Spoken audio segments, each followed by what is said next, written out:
আজকে আমরা শ্রী ভগবান উবাচর দ্বিতীয় ভাগের থেকে আমরা পড়ছি, দ্বিতীয় খণ্ড, এবং টপিকটা খুব সুন্দর। টপিকের নামটা হচ্ছে শিংটাকে ভোতা কর। শিং বলতেই আমাদের গরু ছাগলের কথা মনে পড়ে, তাই তো? যে শিং কাদের হয়? গরু, মোষ, ছাগল। তা ভগবান তাহলে আমাদের বললেন কেন যে শিং ভোতা কর? তার মানে বুঝতে হবে আমাদেরও শিং আছে। এটা হচ্ছে ভগবানের বিউটি, যে খুব সুন্দরভাবে, খুব সহজভাবে বোঝা। এখানে ভগবান বলছেন যে আমরা প্রেমের কথাটা সবাই জানি। এই ভলিউমটা একটু কমা। আমরা প্রেমের কথা সবাই জানি এবং সবাই চায় যে ভালোবাসার জীবনে কে না চায়, যে সবাই চায় মানুষ আমাকে ভালোবাসুক। আমি বাঁচতে পারি না পারি, মানুষ যেন আমাকে ভালোবাসে। আমি কতটা দিতে পারলাম সেটা কিন্তু খুব একটা আমরা সবসময় চাই যে, মানে চাইতে আমরা জানি। ভগবান বলছেন যে চাওয়াটা কাউকে শেখাতে হয় না, ছোটবেলার থেকেই চাওয়াটা মানুষের এটা জন্মগত, কিন্তু দিতে শেখাতে হয়। দিতে শেখাতে হয়, চাইতে শেখাতে হয় না। তা ঠিক সেইভাবেই ভালোবাসাও আমরা চাই। আমরা কতটা দিতে পারলাম সেটা পরের কথা, কিন্তু চাই, আমরা ভালোবাসা চাই। তা ভগবান বলছেন যে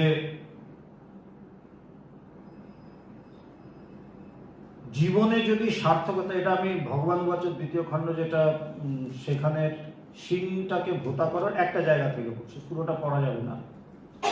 তা ভগবান বলছেন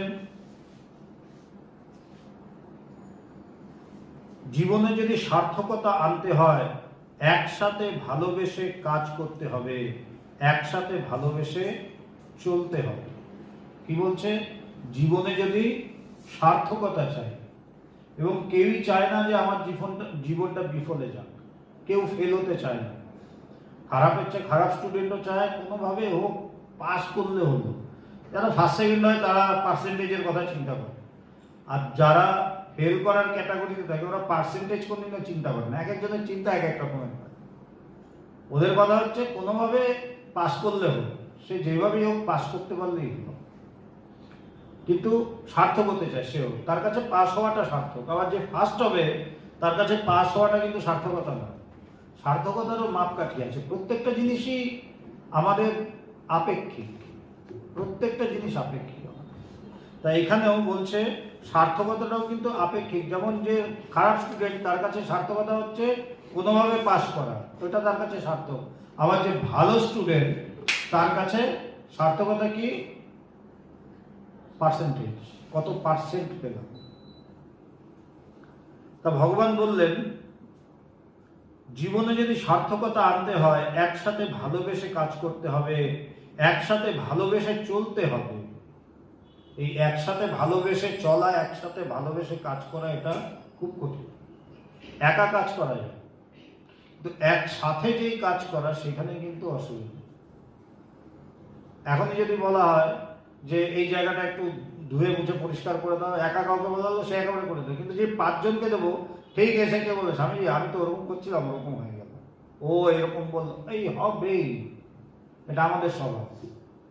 আমরা একসাথে কাজ করতে পারি না। এটা আজকের থেকে না, স্বামীজির চিঠি যদি দেখি, স্বামীজির পত্রাবলী যদি দেখি, স্বামীজির পত্রাবলীতেও তার গুরু ভাইদের এবং তার শিষ্যদের এই নিয়ে বকাবকি করছে। কি? যে একসাথে চলো, তোমরা কিছুতেই একসাথে কাজ করতে পারো না। মানে রথটা চলছে 5টা ঘোড়ায়, কিন্তু 5টা ঘোড়া 5 দিকে চলছে। এবার রথের কি অবস্থা হবে? কিন্তু 5টা ঘোড়া এবং সমান শক্তি দিয়ে চলছে, কিন্তু এই শক্তিটা যদি একদিকে হতো তাহলে রথটা কিন্তু দারুণভাবে ছুটতে পারত। এটা আমাদের জাতিগত একটা দুর্বলতা, ঈর্ষা, হিংসা। স্বামীজি বলছেন এটা আমাদের জাতিগত দুর্বলতা।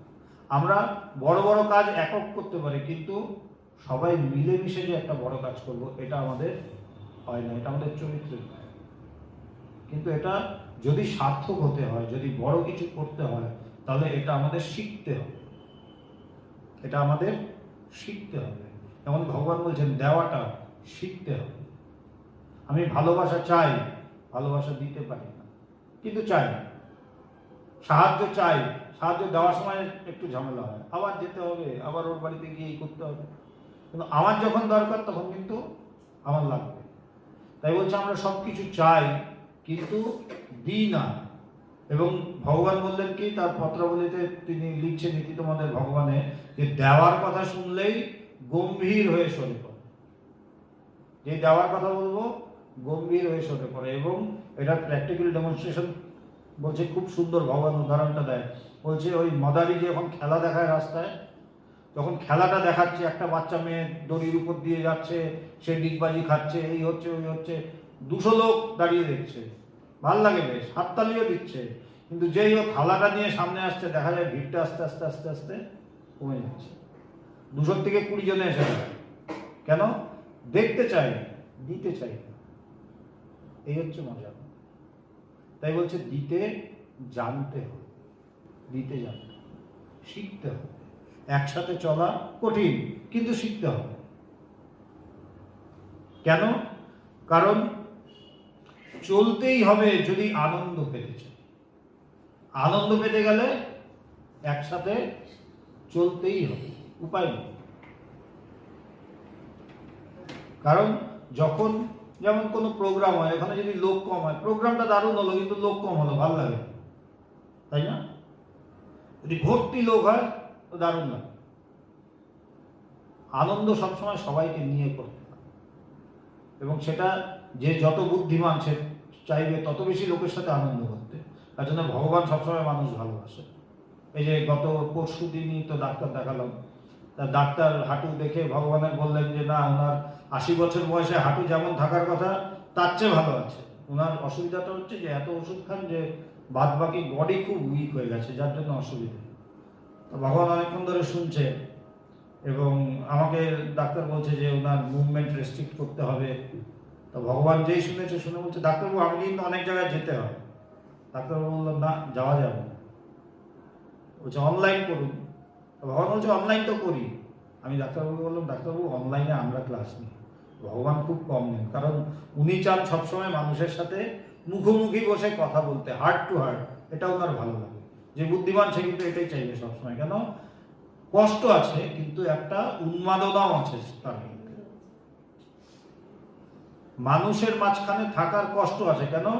তোমার প্রাইভেসি বলে কিছু থাকবে না। তুমি হয়তো ঘুম পাচ্ছে, তখন গিয়ে আসলো যে স্বামীজি একটু এই জিনিসটা বলেন না, কিছু করার নেই, না করতে পারবে না, তুমি এসছো এই পথে।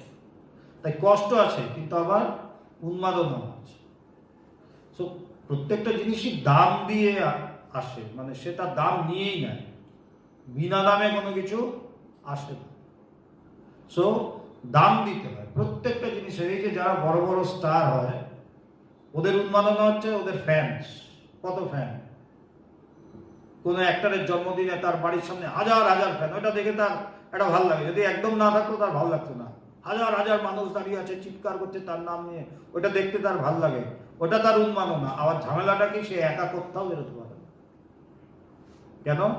যেখানেই যাবে মানুষ ঘিরে ধরবে, তার প্রাইভেসি বলে কিছু নেই। যেদিন আমরা যখন প্রথম এখানে ওই গোপাল কৃষ্ণ গান্ধী গভর্নর ছিলেন, তা গোপাল কৃষ্ণ গান্ধীর সাথে আমরা দেখা করতে গেছি।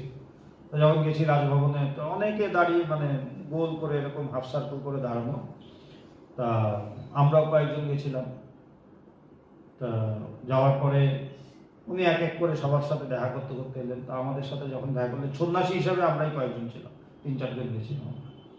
তা আমি, অচ্যুতানন্দ, ওই প্রজ্ঞানন্দ। তো অচ্যুতানন্দই ওটা ইয়ে করেছিল, নিয়েছিল অ্যাপয়েন্টমেন্টটা। তা প্রজ্ঞানন্দজি, আমি, অচ্যুতানন্দ, এবং আমরা 3-4 জন গেছিলাম। তা আমরাই সন্ন্যাসী, বাকি সবাই এমনি যে যার কাজ নিয়ে এসছে। আমাদের তো কোনো কাজ নেই, শুধু এই ব্যাপারটা জানানোর জন্য। গভর্নর ওয়েস্ট বেঙ্গলের, মানে ফার্স্ট সিটিজেন। আর আমরা তখন আজকের থেকে 14 বছর প্রায় আগে, আমাদের বয়স বুঝতেই পারছে তখন। তখন উনি গভর্নর আমাদের বলছেন, এত বড় মানুষ, এত বিরাট, বলছে স্বামীজি সত্যি কথা বলি এইসব কিচ্ছু ভালো লাগে। জানেন, একটু একা না বাগানে হাঁটতে পারি না, আমার সামনে গার্ড, পেছনে গার্ড, মাঝে মাঝে মনে হয় রাস্তায় একা একা চুপচাপ বেরিয়ে যায়, উপায় নেই, পারি না।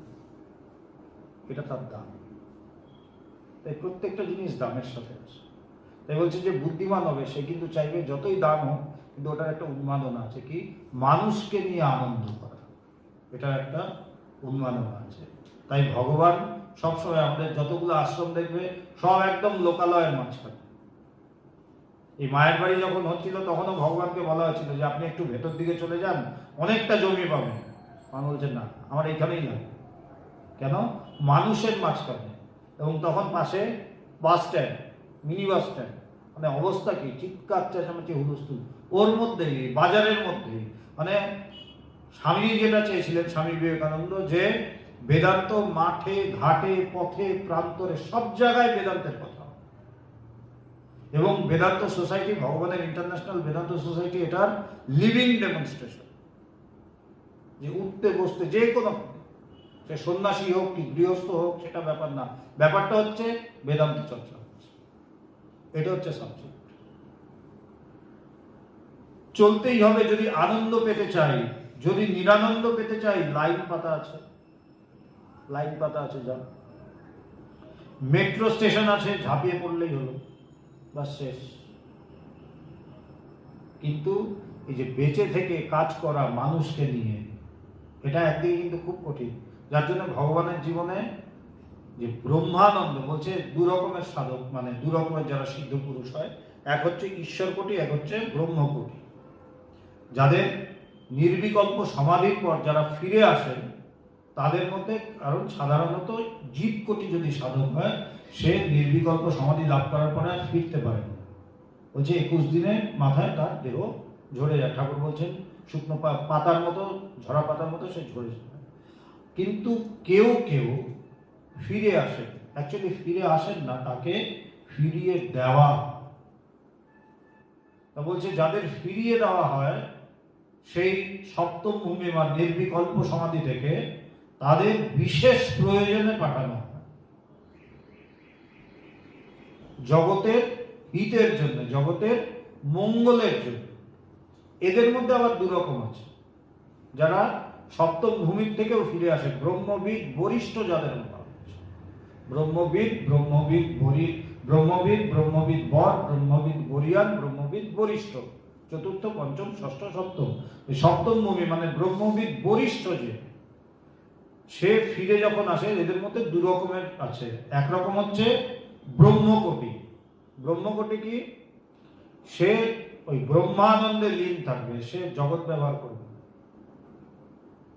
জগতের তার কোনো কিছু আসে না, সে ওই ব্রহ্মানন্দে লীন থাকে, তার জগতের কোনো সেই উপদেশ দেওয়া, লোকের সাথে মেলামেশা কিচ্ছু, সেই আনন্দে লীন থাকে।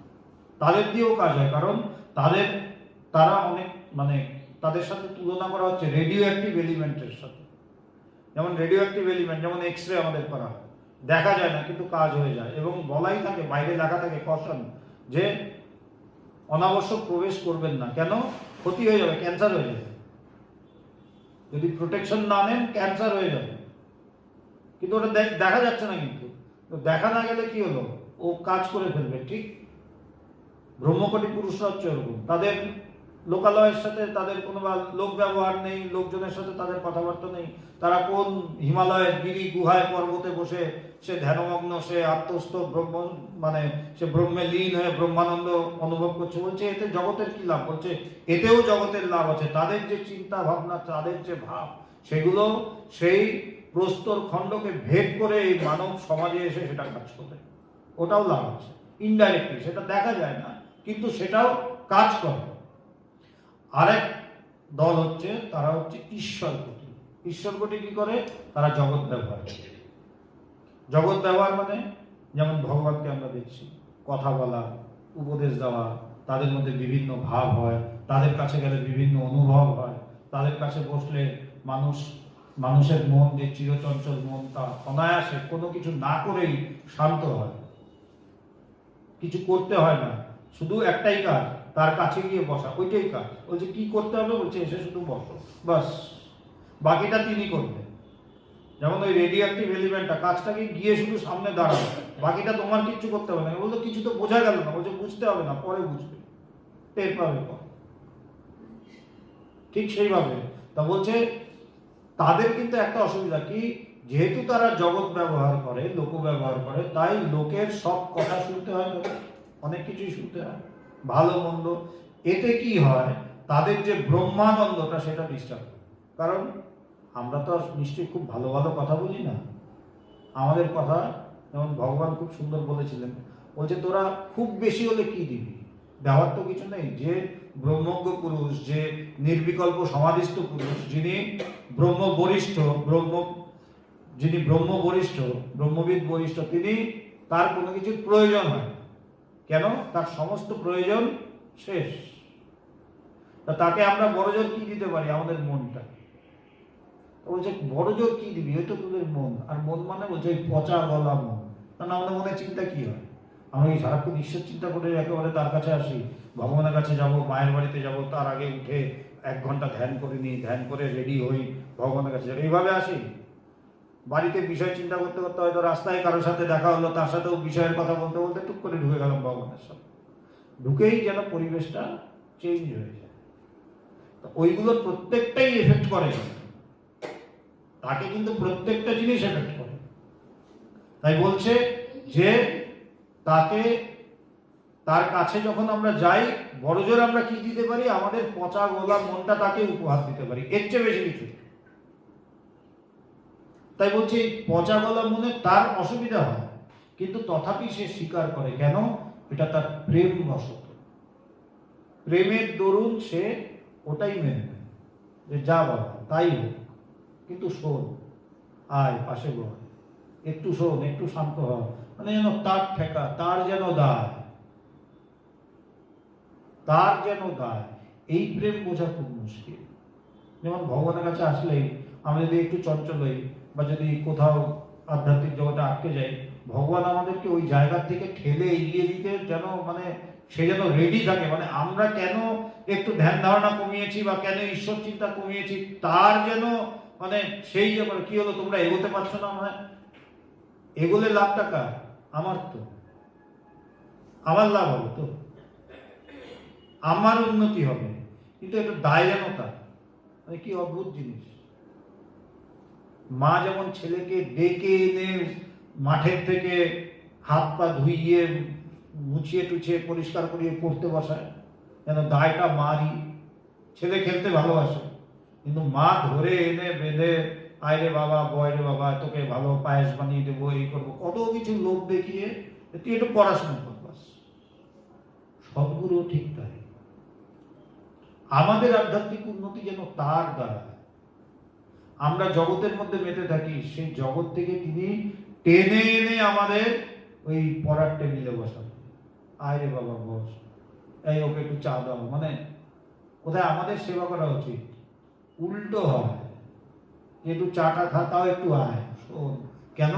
একটু শান্ত হোক, একটু শান্তি লাভ। বলছে এতে তার লাভ কি? বলছে ওইটাই তার লাভ, ওইটা তার অ্যাকচুয়ালি স্বভাব। তার লাভ লোকসানের কোনো ব্যাপার নেই, ওটা তার স্বভাব। মার যেমন ওটাতে লাভ কি? বলছে মার লাভ নেই, ওটা মার স্বভাব। সে সন্তানের মঙ্গল চায়, ভুলেও সন্তানের সে অমঙ্গল চায় না। ঠিক সেইভাবেই সদ্গুরু সবসময় একটাই জিনিস চাইবে, সে কোনোদিনই চাইবে না তোমার বিষয় আরো বাড়ো, ওই গুরু আলাদা। সে বরং যে চাইবে তোমার বিষয় একটু কমো, আধ্যাত্মিক উন্নতি তোমার, তুমি আধ্যাত্মিক পথে আরো এগোতে থাকো।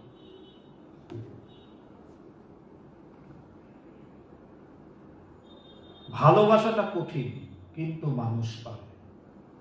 কি বলছে? ভালোবাসা কঠিন জিনিস, সত্যি কঠিন। কেন? ভালোবাসতে গেলে অধিকার চলে আসে। এই ভালোবাসার কথাগুলো, যেমন আমি যদি কোথাও কাজ করি, মায়ের বাড়িতে বেশ কয়েকদিন ধরে কাজ করছি, তারপরে একটা যেন অধিকার চলে আসে, মানে আগে যেভাবে কথা বলতাম সুরটা যেন একটু পাল্টে যায়। এটা মানুষের প্রকৃতি। এটা প্রত্যেকটা জিনিসের একটা গুণ আছে। যেমন টাকার গুণ আছে, টাকা না থাকায় মানুষ যেমন হবে, আর টাকাওয়ালা মানুষ একটু অন্যরকম হবে। কেন? এটা টাকার গুণ। ঠাকুর যেমন বলছেন যে একজন ঠাকুরের কাছে আসতেন অনেকদিন, মাঝখানে অনেকদিন ধরে আসেন না, তা ঠাকুর এক জায়গায় মুসলি কন্যাগড়ে যাচ্ছেন, ওই নদী, মানে নৌকো করে, তা নেমেছে, নামার পরে হঠাৎ দেখছে একজন ঠাকুরকে ডাকছে, ঠাকুর আর হৃদয় ছিল, বলছে কি হে ঠাকুর কেমন আছো? ঠাকুর বলছে ওরে ঋদু, এই ব্যাটার পয়সা হয়েছে। বলছে কারণ এ আগে দক্ষিণেশ্বরে যেত, তখন গিয়ে প্রণাম প্রণাম করা বেশ, আর এখন কিভাবে ডাকছে, কি হে ঠাকুর কেমন আছো, মানে ওই পেটা টাকা দিয়ে ওই আওয়াজটা হচ্ছে, মানে ঠাকুর কেমন প্র্যাকটিক্যাল ছিলেন, মানে টাকা হলে কি আওয়াজ হবে।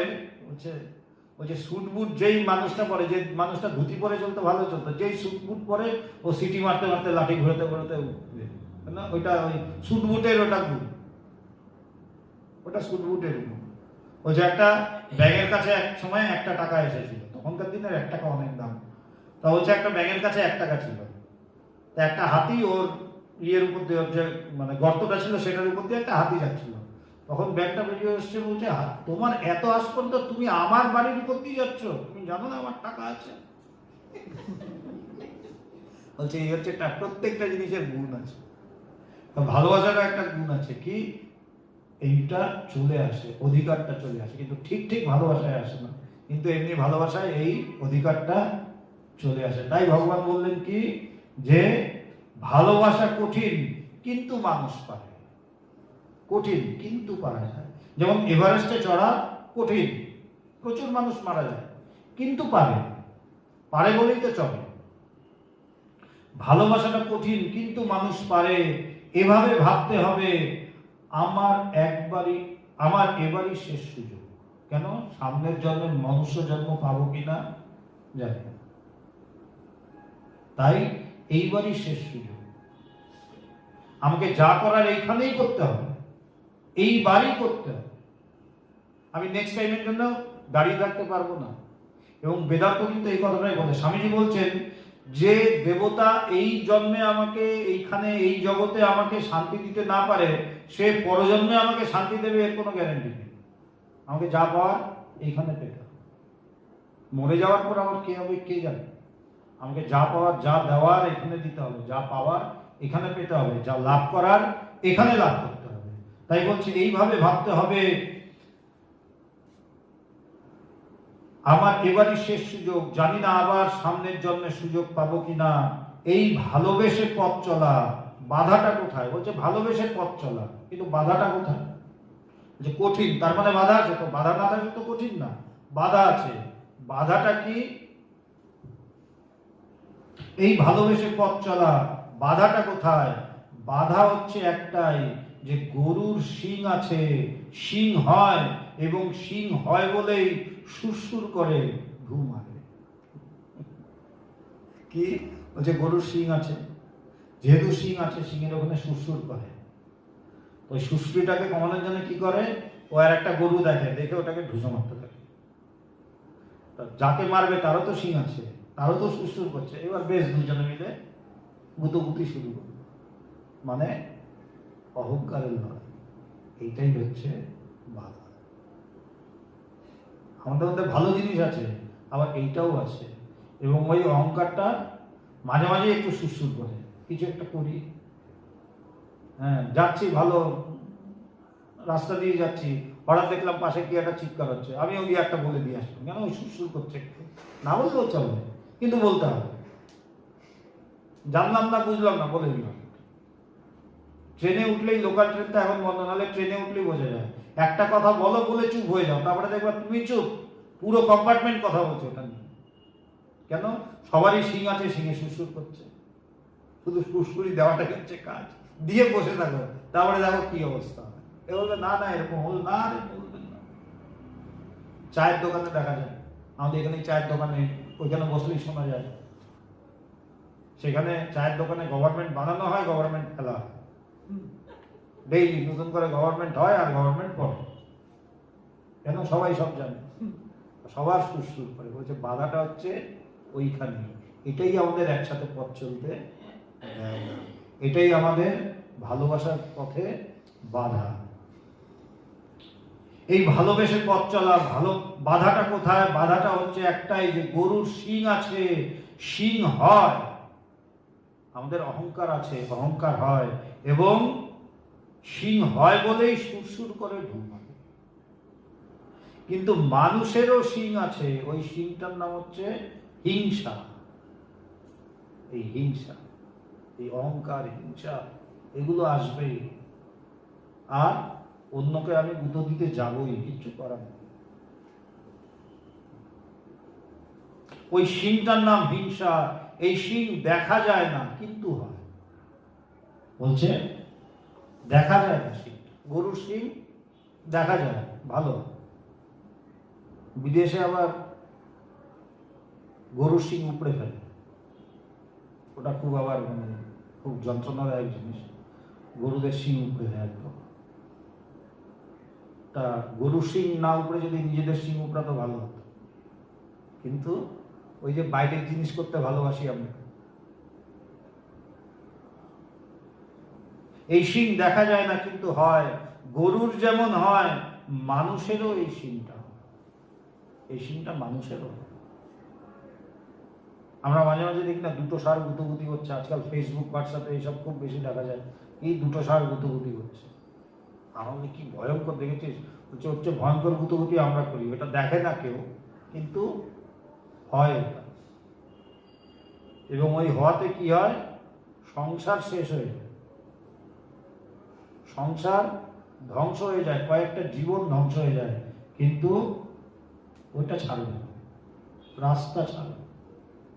দেখবেন মাঝখানে দুটো বিড়াল যদি এক পথে যেতে থাকে, হয়তো পাঁচিল দিয়ে যাচ্ছে, দুটোর সামনে করতে থাকবে এবং আধা ঘন্টা 1 ঘন্টাও ধরে করতে থাকবে, যতক্ষণ এসে কেউ না ওগুলোকে ভাগাচ্ছে। কেউ কিছু করছে না, কিন্তু দুটোই আওয়াজ করে চলেছে। মারপিট কর, শেষ কর, যা, হবে না। দুটোই নিজের জায়গায় লেজটা ফুলিয়ে একেবারে বিকট কিছু আওয়াজ করতে পারে। আমাদেরও শেষ করতে পারে, কিন্তু এটা থাকে। এই শিং দেখা যায় না কিন্তু হয়। গরুর যেমন হয়, মানুষেরও এই শিংটা হয়। এই শিংটার নাম ঈর্ষা এবং হিংসা। এই শিংটার জন্য আমরা গুঁতোগুতি করি, মিশতে পারি না, মিলতে পারি না। কেন? মিলতে যাই, কিন্তু সবার আগেই শিং গুঁতো লাগে। ভাবছি মিলতে যাচ্ছে, কিন্তু গিয়ে দিয়ে ঠক ঠক আওয়াজ করছে। কি বলছে? শিঙে লেগেছে, গুঁতোগুতি হয়ে। এই শিংটার নাম ঈর্ষা এবং হিংসা। এই শিংটার জন্য আমরা গুঁতোগুতি করি, মিশতে পারি না, মিলতে পারি।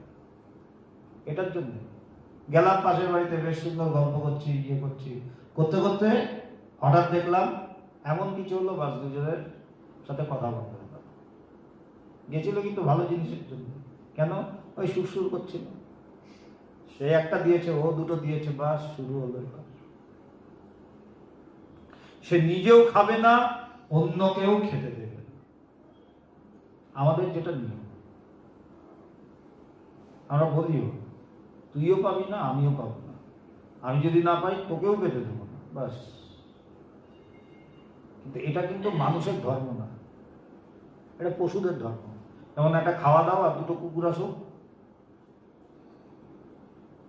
এই জন্য ভগবানের কথা, ভগবান বলছে আমরা যখনই বলি কুকুর, আমরা কুকুর বলতে কি বুঝি? মালিক ভক্ত, তাই তো? এবং এসেও দেখি কুকুরের উপর ছোটবেলায় এসেও দেখি কি কুকুর খুব মানে মানুষ ভক্ত, তার প্রভু ভক্ত। ভগবান বলছে এগুলো হচ্ছে মানুষের স্বার্থপর। যেহেতু মানুষকে ভালোবাসে, কিন্তু একটা কুকুরের পাশে ছাড়ো, দুটো চিৎকার করে খাবলা খাবলি করে। কিন্তু মানুষের জন্য কুকুর খুব ভালো, যেহেতু মানুষকে ভালোবাসে, তাই আমরা কুকুরের সম্বন্ধে লিখি। কেন? আমার স্বার্থটা মেটে। কিন্তু একটা কুকুর, এই পাড়ার কুকুর পাশের পাড়ায় গেলে শেষ, হাবলা কাবলি, মাংস ছিঁড়ে নিয়ে। তাই আমাদের সবকিছুই হচ্ছে আমাদের স্বার্থের উপর। এই জগৎটা অ্যাকচুয়ালি পুরো একটা শব্দে চলে, সেটা হচ্ছে স্বার্থ। যতক্ষণ আমার স্বার্থ তোমার সাথে মিলছে, ততক্ষণ তুমি আমার খুব প্রিয়। যেই দিন তোমার সাথে আমার স্বার্থ মিলল না, তুমি যে আমার এত প্রিয় ছিলে, সেদিন থেকে তোমার মুখ আমি নাম পর্যন্ত শুনবো না, মুখ দেখা তো দূরের কথা। কেউ যদি বলে অমুক অমুক, ওর কথা বলিস না, বলে বাস হিস্ট্রি বলতে শুরু করো। কেন? একটাই জিনিস, স্বার্থটা মেলে।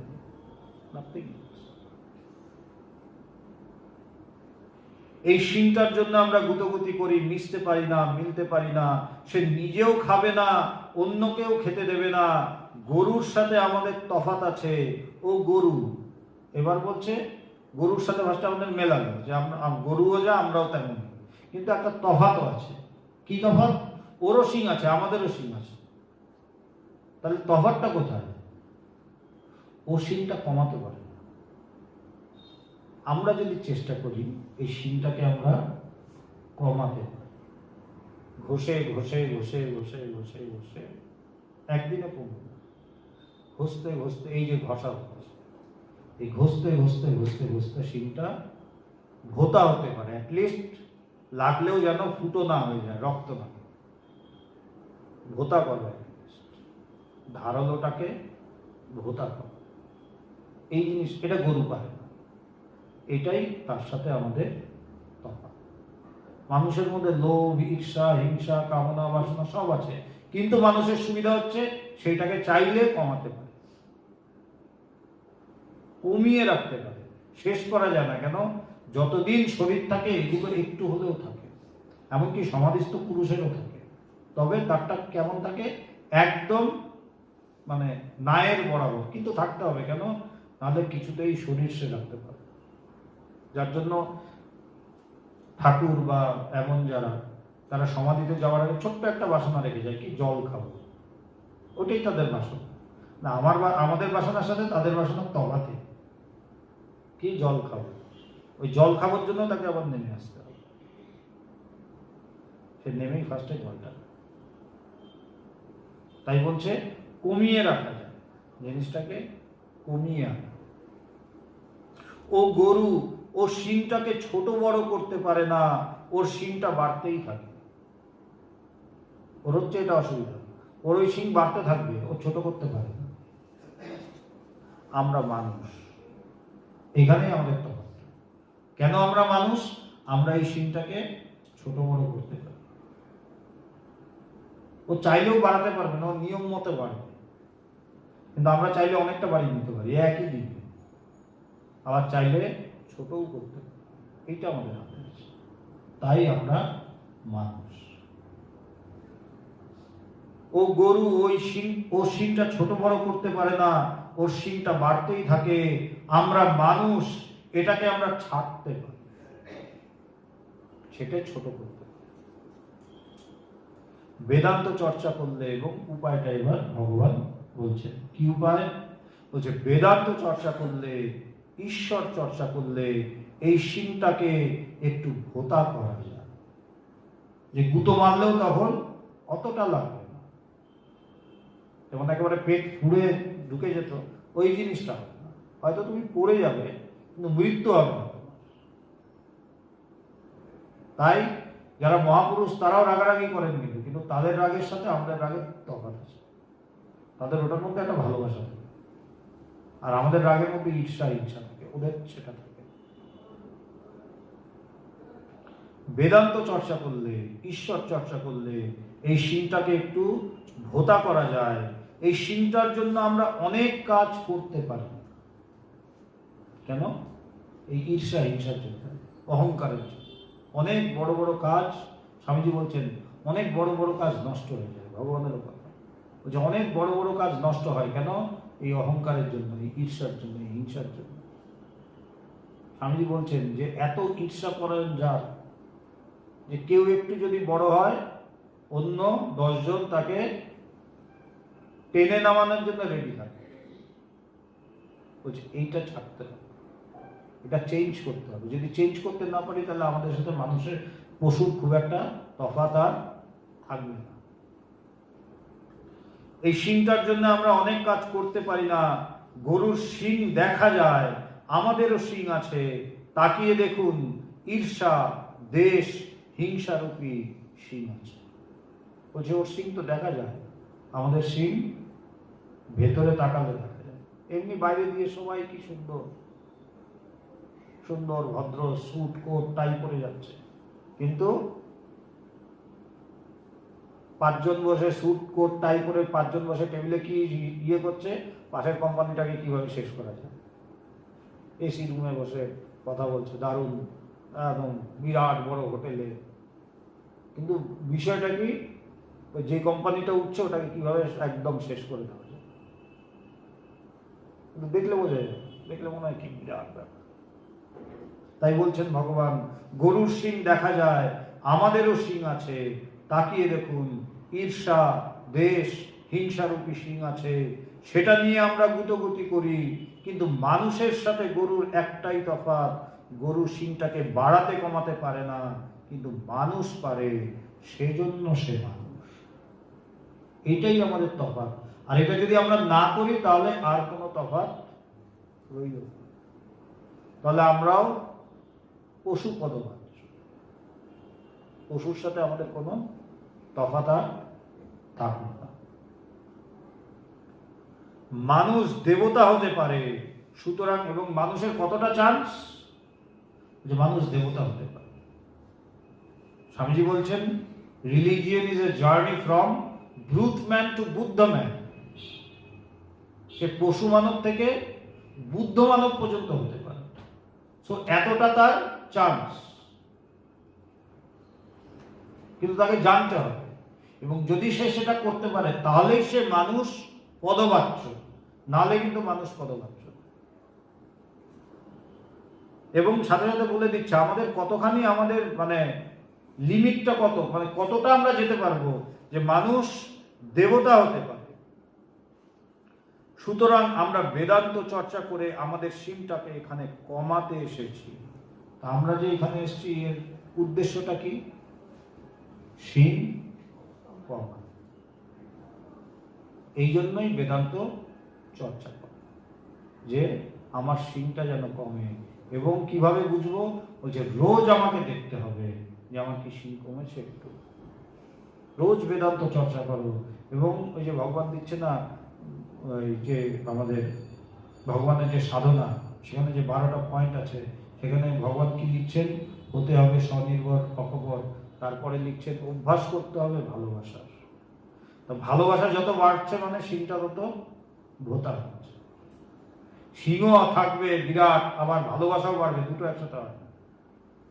ভালোবাসা বাড়ছে মানে শিংটা আমার কমছে, ভাবতে হবে পরের কথা, শিংটা কমছে। তাই কিভাবে দেখবো? ওই কথাগুলোর সাথে মেলাতে হবে রোজ। এই পরের কথা কি ভাবতে পেরেছি সারাদিনে? আজকে সারাদিনে কতটুকু পরের কথা ভেবেছি? তাই ভগবান বলেছেন যে রোজ একবার করে ওটা করবে। করার উদ্দেশ্যটা কি? মিলিয়ে নেবে। কারণ এখানে বললেই হলো না, আমাকে মিলিয়ে দেখতে হবে যে আমি রেজাল্ট পাচ্ছি কিনা। আমি দামি কোম্পানির শুধু ওষুধ তো খেলে হবে না, আমাকে ওষুধ খেয়ে আমি বিরাট ডাক্তার দেখালাম, 1500 টাকা 2000 টাকা ভিজিট, কিন্তু আমার যেই রোগ সেই রোগই থাকতো, বলে লাভ নেই। প্রথম 1-2 দিন বলবো জানেন তো বিরাট ডাক্তার, তারপরে যখন রোগ সারছে না তারপরে গালাগালি দেবো, ধুর ডাক্তার বেকার ডাক্তার। আমাকে দেখতে হবে আমার রোগ সারছে কিনা। আর রোগ সারতে গেলে কি করতে হবে? ডাক্তার যেমন ভাবে ওষুধ দিয়েছে তেমন ভাবেই খেতে হবে। ডাক্তার বললো 3টা অ্যান্টিবায়োটিক দিন, আমি একটা করে খেলাম। কেন? 3টা খেলে খুব উইক লাগে। তারপরে দেখলাম কমছে না, তখন তার ডাক্তারকে গালাগাল দিয়ে লাভ নেই। কোনো ডাক্তার বলছে 3টা করে খাও। সো আমাদেরকে এই কথাগুলোকে মানতে হবে, শুধু শুনলে হবে না, আমাদের জীবনে এগুলোকে ইমপ্লিমেন্ট করতে হবে। এবং ইমপ্লিমেন্ট করে আমাদের মেলাতে হবে যে আমি তো করছি, এতে কি আমি কোনো ফল পাচ্ছি? আমি কি অন্যের কথা ভাবতে পেরেছি? আজকে সারাদিনে আমি কতটুকু অন্যের কথা ভাবতে পারলাম, কতটুকু অন্যের জন্য করতে পারলাম, কতটুকু আমার ভালোবাসা বাড়লো, কতটুকু আমার ঈশ্বরের প্রতি টান বাড়লো, কতটুকু আমার সত্যের প্রতি ভালোবাসা বাড়লো, টান বাড়লো, আমি মিলিয়ে দেখতে হবে। তাই ভগবান বলছেন যে রোজ ওই সাধনা ডেইলি পড়বি। কেন? মিলিয়ে নেওয়ার জন্য। তাই ভগবান বললেন, সুতরাং আমরা বেদান্ত চর্চা করে আমাদের শিংটাকে এখানে কমাতে এসেছি, এখানে বাড়াতে আসিনি। এখানে আমরা শিং বাড়াতে আসিনি, শিং কমাতে এসেছি। তাই আমাদের কাজ হচ্ছে শিংটাকে ডেইলি একটু ঘষতে ঘষতে ঘষতে ঘষতে ভোটা করা।